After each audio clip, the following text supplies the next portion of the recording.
กำลังหอดไม้เนาะบรรยากาศสวยงามพายหน้าพายสิมีโตอยู่บ่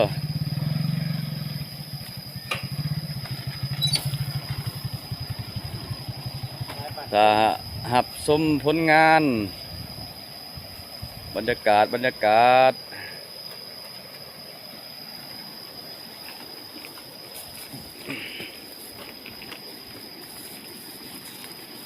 ศไม้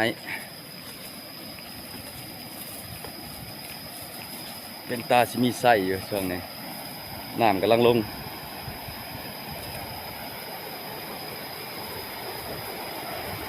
โอ้บรรยากาศสวยงาม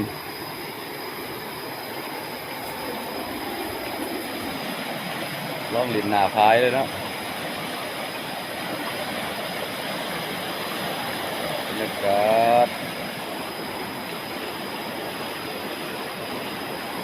ถ้าหับชมผลงานเด้อ